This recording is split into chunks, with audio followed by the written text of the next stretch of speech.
The Mavs made some really interesting moves this offseason that I think were really smart in helping them to improve some of their weaknesses from last season. Trading for Josh Richardson and James Johnson should help provide some more depth at weaker positions, and they absolutely nailed the draft with Josh Green and Tyrell Terry as the main prizes from their selection of picks. So, let's preview the Mavs season, what their new lineups will look like, and my predictions for their final record and playoff finish. And very quickly before we get into it, if you want to see more interesting NBA content just like this, be sure to drop a subscribe as I really do appreciate all your guys' support. So for the starting lineup, I have Luka Doncic, Tim Hardaway Jr., Dorian Finney-Smith, Kristaps Porzingis when he's healthy, and Maxi Kleber. Off the bench, I have Jalen Brunson, Josh Richardson, Wes Iwundu, James Johnson, and Willie Cauley-Stein. I also see Trey Burke and Boban playing in certain matchups, and Powell will likely return to the rotation as a backup center if he's fully healthy, coming back from his Achilles injury. The Mavs have a really strong starting lineup, and it could go a lot of ways. We all know Coach Rick Carlisle likes to change his starting lineups frequently, especially in the beginning of the season to experiment with rotations.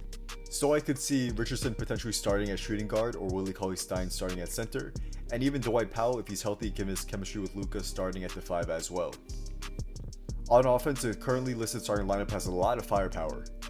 We all know how amazing Luka Doncic is, and Hardaway Jr. will provide some much needed secondary scoring and shooting in the backcourt. When Porzingis returns, he'll be the second scorer in this lineup, and he'll be great on both ends of the floor. It's going to be interesting to see who the Mavs will start at center, as Kleber is an excellent floor spacer and a very good defender as well, so he may get the nod here. But as I said before, I could see Cauley-Stein starting at center as a pick and roll big next to Luka, or even Dwight Powell as well if he's looking good in training camp and still has the athleticism left after his Achilles injury. We all know how good the pick and roll combo between Luka and Powell was last season, so I think he should at least play about 15 to 20 minutes per game to start the season to get him warmed up, and he may eventually become the starting 5 again. The Mavs are pretty crowded in the center position, so it's really going to come down to who fits the best with Doncic and Porzingis in the starting lineup, and it's going to be interesting to see who wins that spot. Off the bench, the Mavs have an excellent lineup here as well.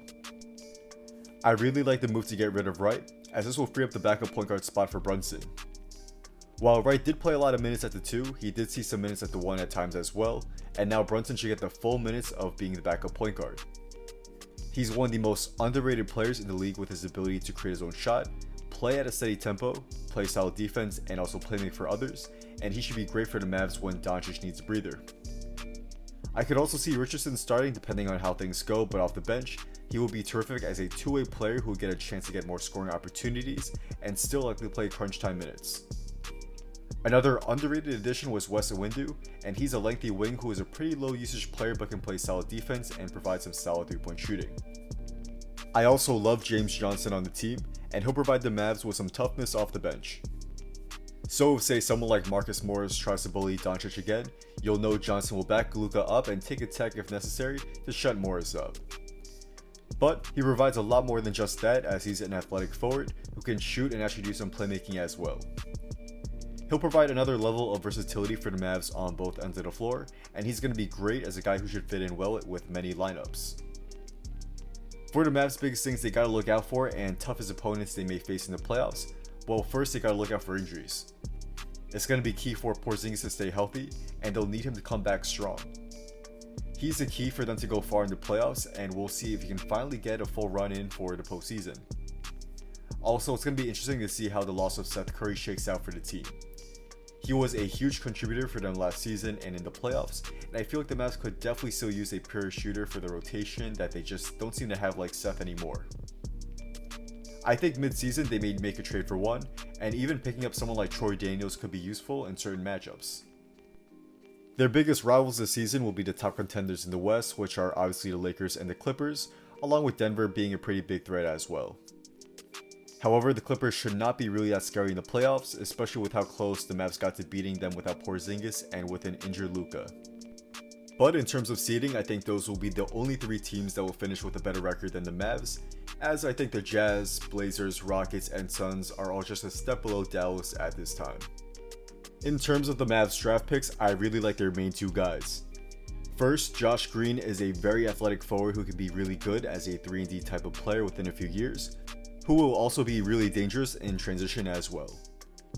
I think he's got all the tools to become really good on both ends of the floor, and if he can develop his game to be able to create his own shot better, he could become a star in this league.